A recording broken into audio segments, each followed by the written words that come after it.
Welcome to Releasing Your Inner Dragon, where story creators talk story creation. Drake is an award-winning fantasy novelist and creative writing teacher. You can find his epic fantasy series, The Genesis Oblivion, on Kindle Vella. Marie runs a fantasy world-building channel called Just in Time Worlds, and her first book, The Hidden Blade, is available on Kindle Unlimited. We hope you enjoy this episode. Hello and welcome to Releasing Your Inner Dragon. So today we're going to talk about a topic that I would like to discuss very much, which is dreamscapes, using dreams and using flashbacks. Because to me, they all fall into that kind of thing where it's not something that's really happening to the narrating character, but it's supposed to serve a purpose. This is a really interesting one because on the one hand, people really like to do this. On the other hand, a lot of them are used horribly and terribly and actually in the worst possible way possible. But on still yet another hand, they can be used brilliantly. I have a very specific story here because in that vein of stuff that I did wrong, in my very first alpha draft of The Hidden Blade, my very first alpha draft, the very first page that I wrote, I had about a paragraph worth of description, and then I had a flashback scene. I submitted this page to a writers' convention as like one of those things where they go through and they read the first page and then they'll say whether they'd accept this book or not. I've sat on those panels where I've been up on stage being one of the ones that's doing it, because they usually like to have a publisher or an agent, a writer, and I'm usually that's when we do that at the writers' conventions and I'm teaching it or whatever, they'll drag me up on stage for that. But before I got to be able to be up on stage, I sat in on some of those, and I never had the courage to actually submit to them. So you already leaps and bounds. I have no ego in that way because I come from a coding background. Like as a junior coder, I had my whole heart ripped out by somebody saying, this is absolutely terrible. This whole class needs to be rewritten. In fact, this whole module is terrible. Go rewrite it. And it took me 2 weeks to write that module. And I was devastated. Since then, I have had no ego about this kind of thing. I'm like, it's okay. Well, and it's just a little insight on our relationship. We met because she invited me on her YouTube show. I immediately saw this person that had this great attitude and then we talked offline and that just kind of evolved to this podcast. But it really had to do with your attitude and even like the people that I allow into my private writers group, it's always about their attitude, never about their skill level.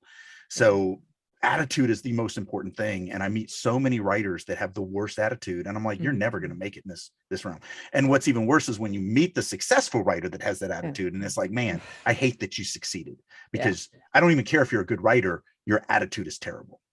So, if you take one thing from that conversation, like have the courage to put your stuff out there and bear in mind, it's not an attack on you or your ego. It's your work.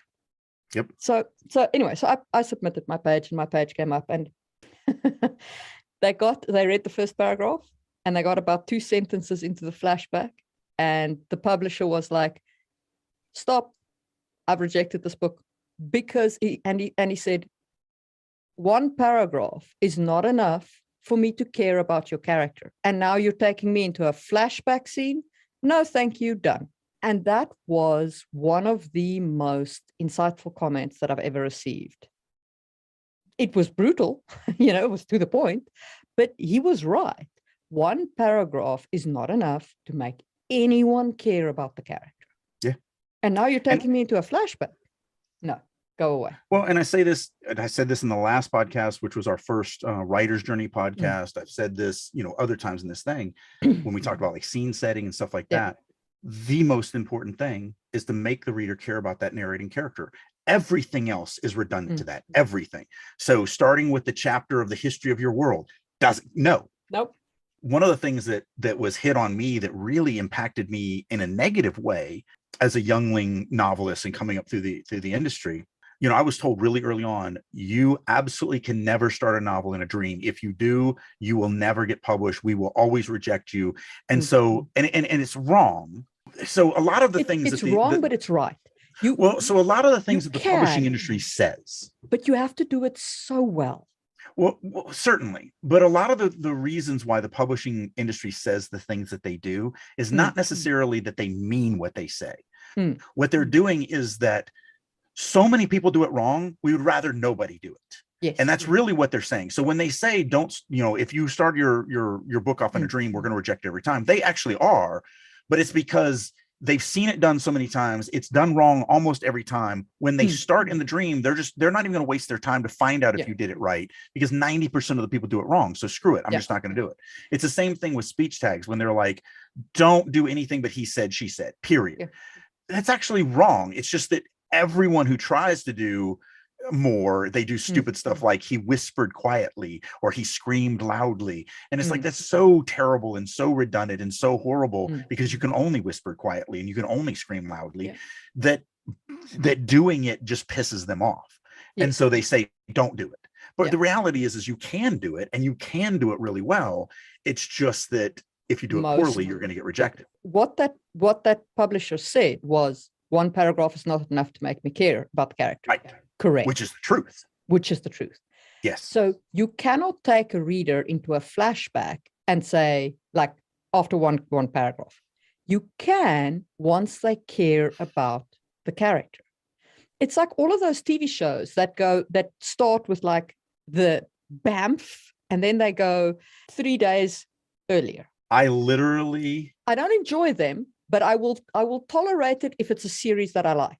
But if that is the first episode of the first season, I have just switched off the TV and I'm not watching. So I'm a huge Marvel geek. Yeah. And in the third episode, maybe the second episode, but I think it was the third episode of Marvel's Agents of S.H.I.E.L.D., they do that. And they do it so terribly that I've never watched Agents of S.H.I.E.L.D. Never. And I know there's some really good stuff in there that ties in really well, and I do want to go back and watch it, but that scene pissed me off so much, because the problem with the 18 hours earlier is, why are you showing me the climax? Yeah. Why are you showing me what we're going to build to? Yeah. Why would you ruin that?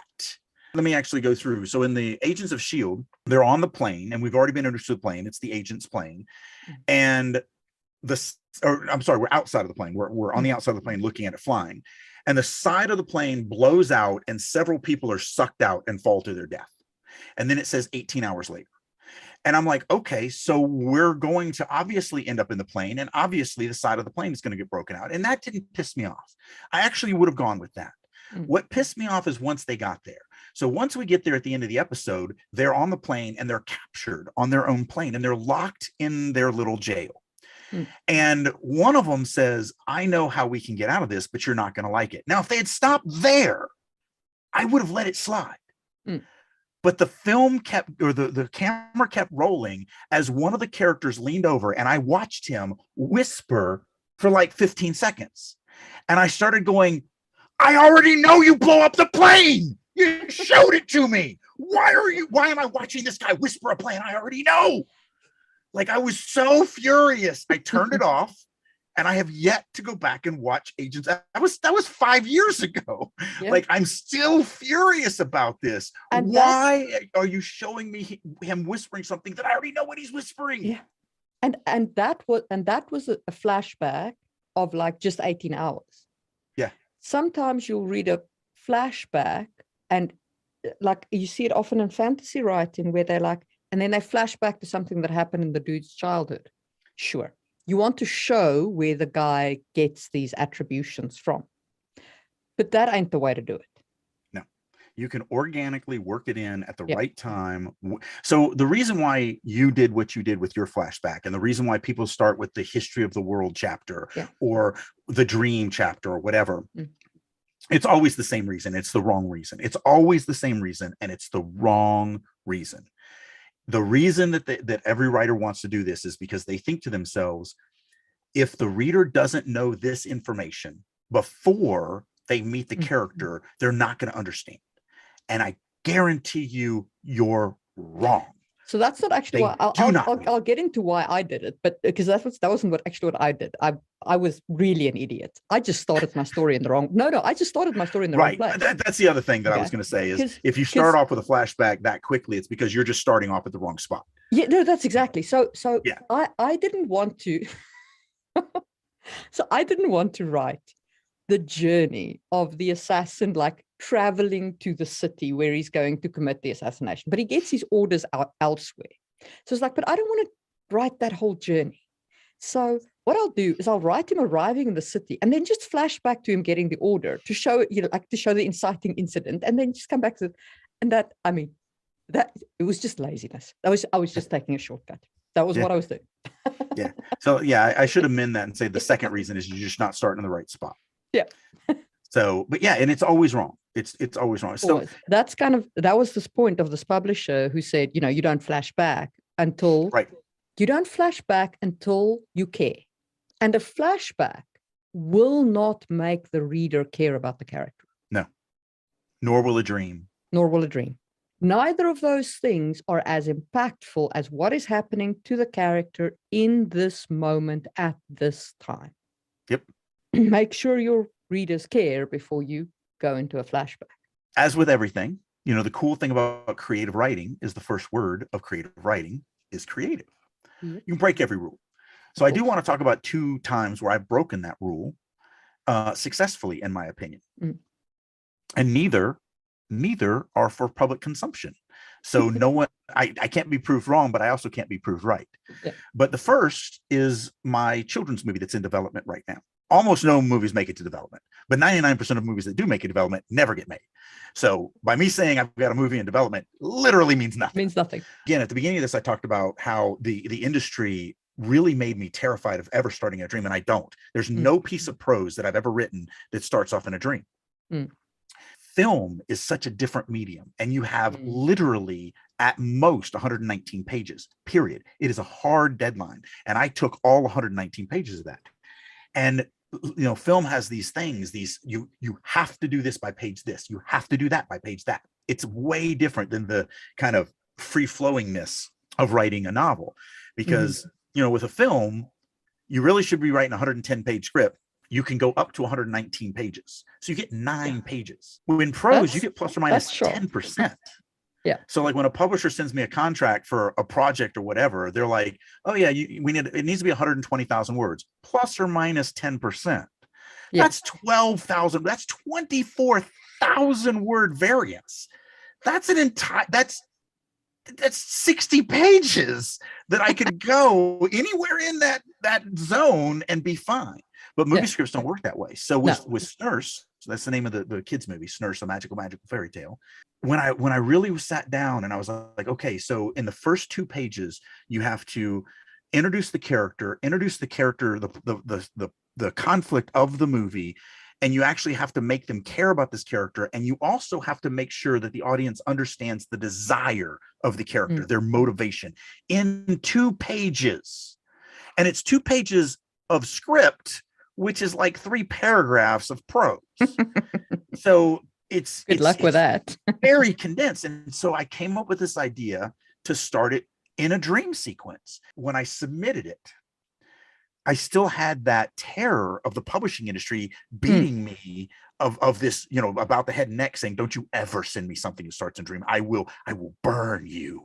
Because that's what, so that's the masters of the publishing industry have made me very scared of this. Yeah. And so now I write this and I'm like, I think it works. I really think I nailed it. But what are the masters going to think as I'm sending it to them?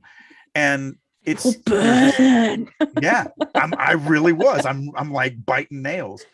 But it goes to this industry thing that actually rates scripts on how well that they think it's going to make money. And it was one of the highest animated kids movies that they've ever rated.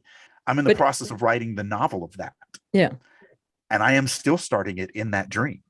And so now when I finish that, I'm going to have to go to my other masters and say, masters, I have another thing for you. And they may burn me.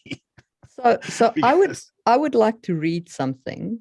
If you listen to this podcast, that I am a Kashil, a Jacqueline Carey fangirl of like the highest order. That. But I would like to read the opening of the third book, which starts with, "It ended with a dream. 10 years of peace, the ancient oracle of Asherat on the sea promised me. 10 years I had, and in that time my fortune prospered, along with that of Terra d'Ange, my beloved nation." She goes on to describe the nature of her dream. So you can.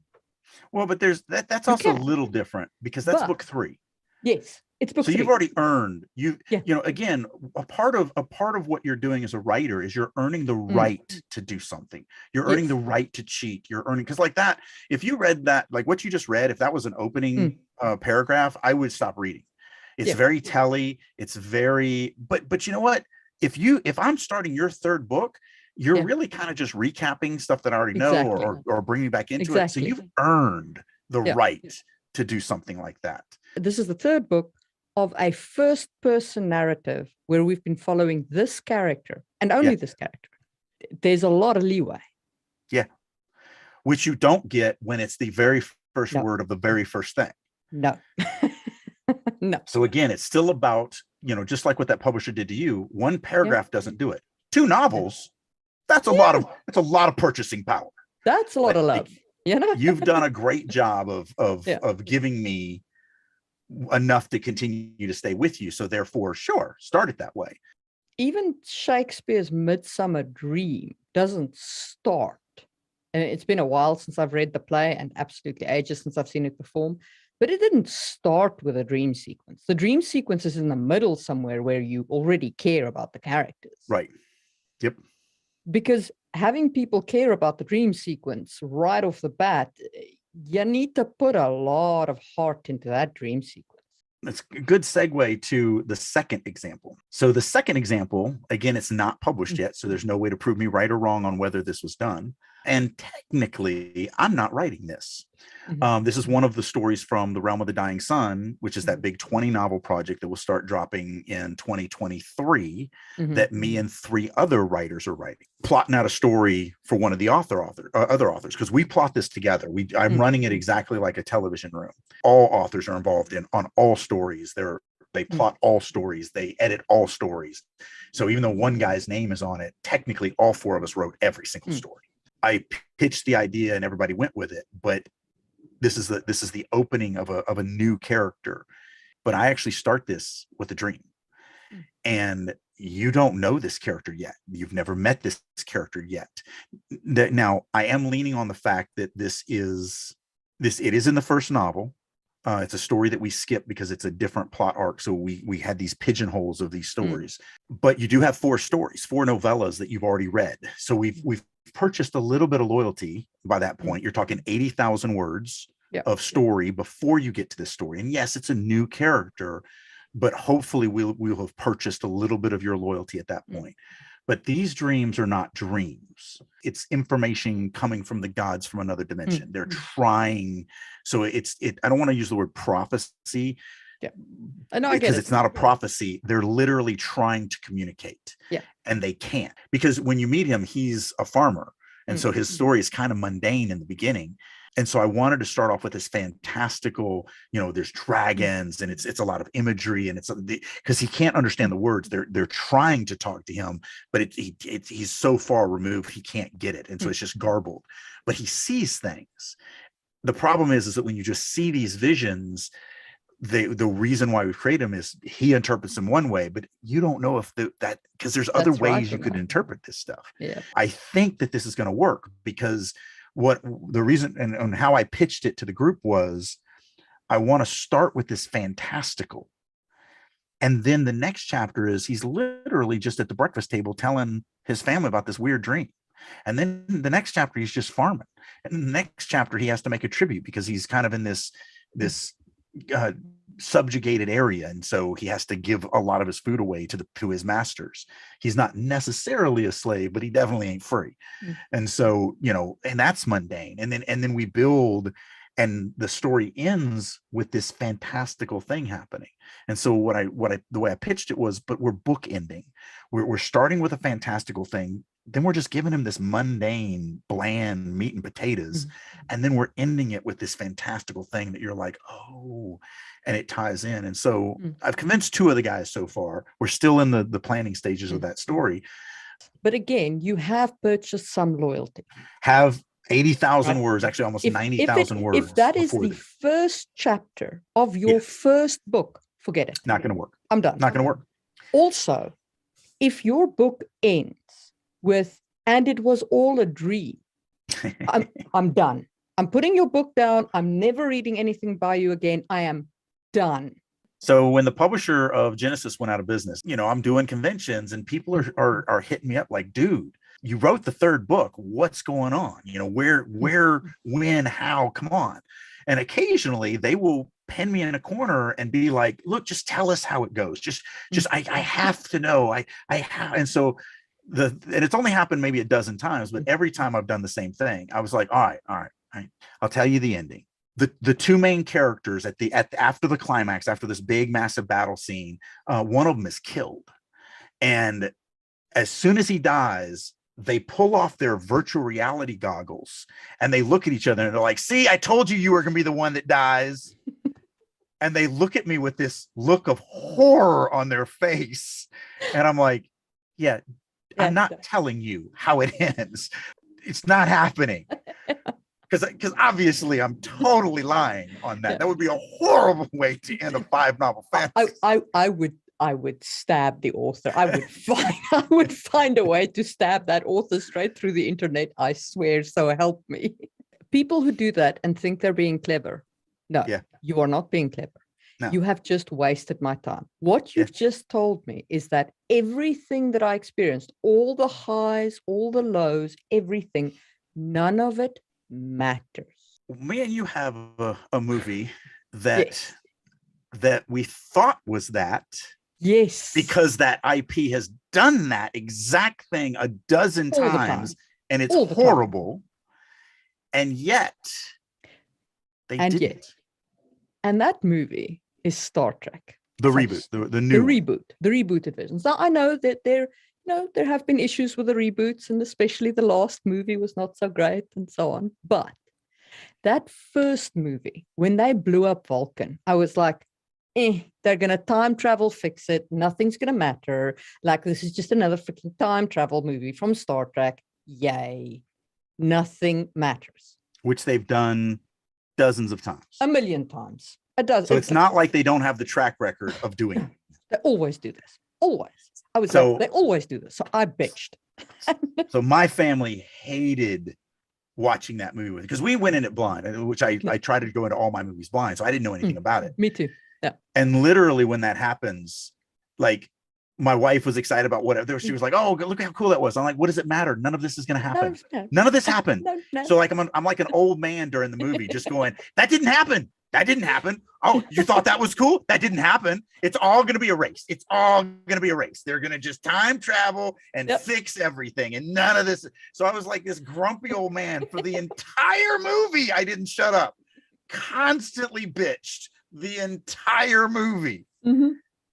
And then you reach the end and the end credits roll and Vulcan's still blown up and you're like, oh my God, best Star Trek movie ever. We walked out of that theater and I was like, did you see that movie? That was great. That was so good. I loved that movie. I freaking loved it. I thought that was amazing. Not because I thought it was groundbreaking, not because but because they made it matter. Yes. They blew up Vulcan and they stuck with it and it mattered. Yes. It impacted. Even though all this stuff is fake, all this stuff is make-believe, it's real to the fans. Yes. And so when you do that crappy plot device where you take them on this journey, you make them care about this, you actually impact their lives. And then you say, yeah, no, none of it was real. I'm just lying. Yeah. There's nothing that betrays a fan more than that. Yeah. Shakespeare did it. Yeah. Shakespeare did it in Midsummer Night's Dream. Once. In all the plays he wrote, he did it once. He also did it 400 years ago. He did it 400 years ago before everybody did it. And he was probably first. He was Likely. He probably finished writing A Midsummer Night Dream, and at the bottom of it, he wrote, first. From everything I know about his life, he probably would have. Even when he did it, it was a sequence. It wasn't the whole play. It was a sequence in the play. And that dream still had impact on the character afterwards. Yep. Like the character learned a lesson in that dream that they then took and that you see the denouement of in the latter part of the play. It wasn't like the whole thing is just a dream. Not only that, and I may get some of this wrong because it has also been years for me. It's been a long time. I think it was the Fairy King that made him have them have the dream. It was he insulted right. Titania, and he got ears, right. And it was the Fairy King and Queen were like dicking with each other. I think not only did the humans learn a lesson from the dream, yes. I actually think the Fairy King, if I remember correctly, he also learned a lesson and grew as a character. Yeah. So there was growth on both sides of the street, and that made the dream impactful. Sure, if you're going to take a dream sequence and make it impactful on the spirits of the characters, but then it's not just, oh, this was all a dream and it didn't happen. Then it's like impacting. Then it's a thing that happened to them. It's just that the real consequences of it, like the guy doesn't wake up with ass ears, but the memory of the events that led to him having ass ears, that is with them. Yeah. When you're doing dream sequences, they have to have impact in some way. They have to have impact, or they have to be relevant to the story. Like prophetic dreams is a different thing from a normal dream sequence, in my opinion. You know, me too. Like, me too. And dream communications, again, that's a different thing from these, like, oh, it was just a dreamscape. Like, no, do not do that. Just don't. You're not being clever. Television. You're not being clever. You are just telling me that I have just wasted my time. Yeah. Getting invested in these characters because they were all just a dream. You're telling me that you think I'm stupid. Yeah. And like I said, in TV, it's done to death because they're like, oh, we can't ever kill our main characters, so let's have him have a dream and he dies. And they literally just film it as if it's real. They shoot him in the face, he's dead, and then he wakes up. And you're literally just saying to the audience, so you're stupid. And I'm going to kill this character and you're going to believe it for a second. And then I'm because you're so stupid. And then it's not going to matter because he's going to wake up. Right. No, I'm done with your content at that point. Yeah. I'm just done. Such an insult. Such an insult to the audience. Yeah. Flashbacks never lead with them. One paragraph is not enough to make you care about the character. Right. But even still, that is not to say that you can't do flashback. So I've totally got a flashback in Ducal Air, but by then you know the two characters in the the character in the flashback. Seeing the flashback gives you an insight that you would never get otherwise. And that's a beautiful way to say it. Literally, I was getting ready to go. Whenever you feel like you're doing a flashback, whenever you're like, oh, I've got to do a flashback because I need to do this. 90% of them don't need to be done. 90% of them, when you go back, because you're like, oh, but I want them to live that moment, just like this character did, but it happened 3 years before the story, 5 years before the story, whatever.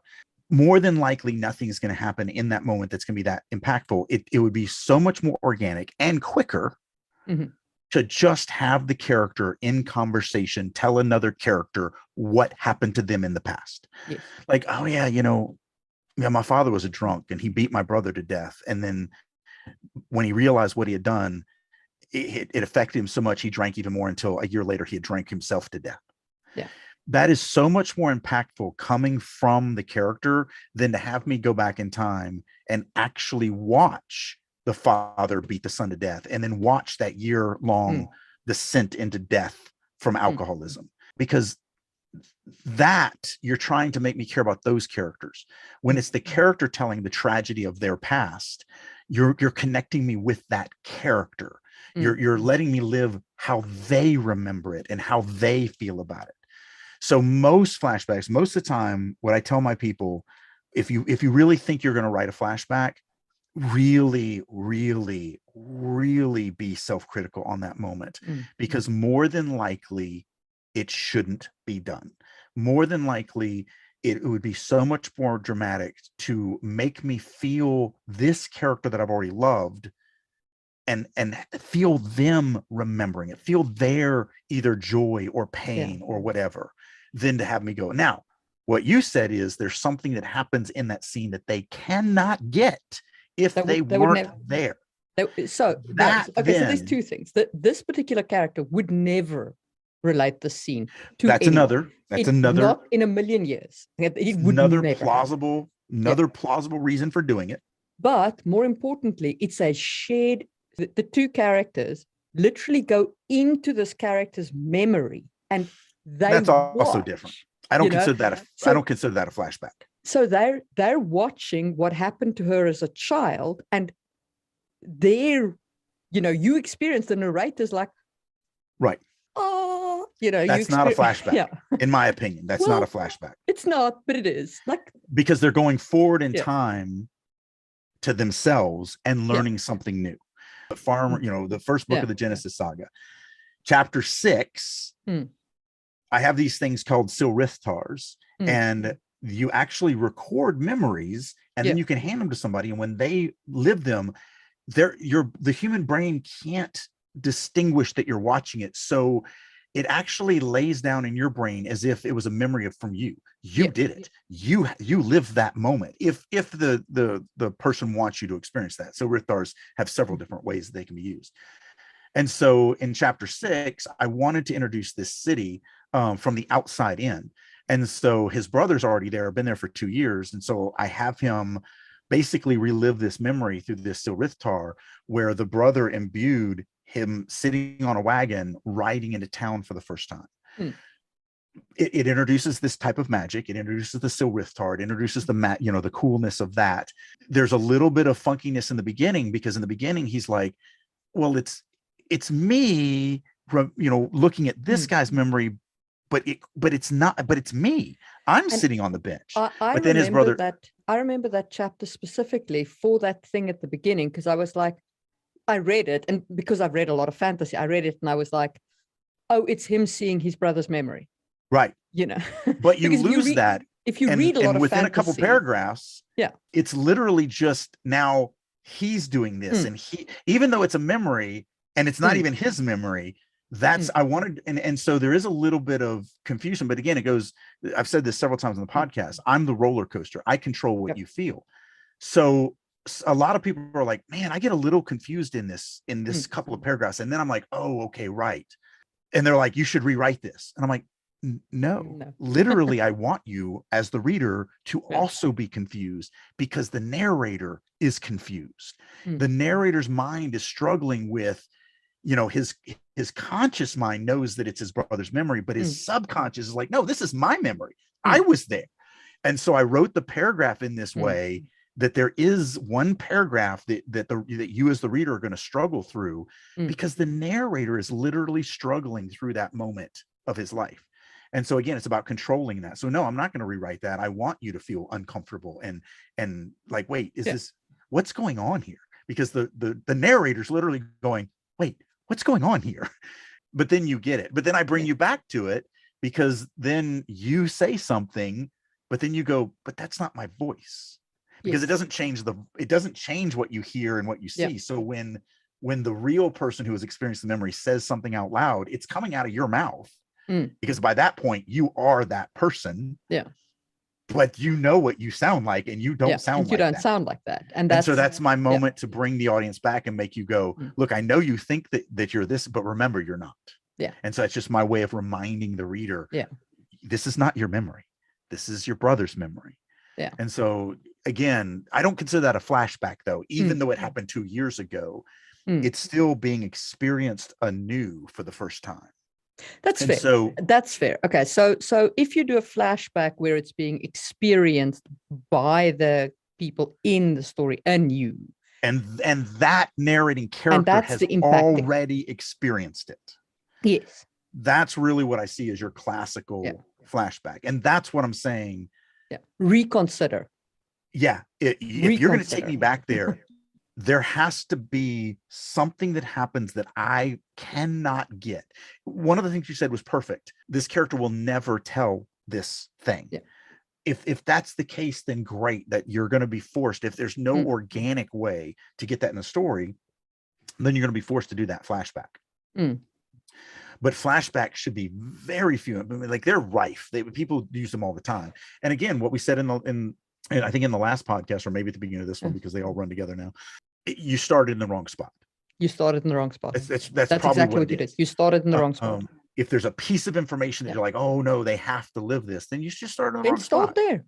Okay. Like start in the right spot. Even if it's like, so this goes into let's throw prologues in here too, because you should almost never write a prologue ever. Prologues are literally, I always write a prologue. Literally, I'm very much against it. And then I actually wrote one and then cut it, because it still doesn't do. Most prologues do not do what you think they do. But here is a good way to do a prologue. Let's say there's a flashback scene that happens 10 years ago in this character's life that needs to happen. But then nothing happens to this character for 10 years, and the story doesn't start until 10 years later. Then prologue. Do that one scene as a prologue. You still have to make me care about the character. You still have to do the emotion. You still have to connect me. You still have to set everything up correctly, but do that as a prologue. And then just jump forward 10 years. That might be a valid reason to do a prologue. Most prologues just don't need to be there. They don't need to happen. You think that you have to get this information to the reader, but you don't. You don't. 99 out of 100 times, that information can come way later, way more organic, and after I care about the character. And then when that information comes, it matters to me, because it matters to the character.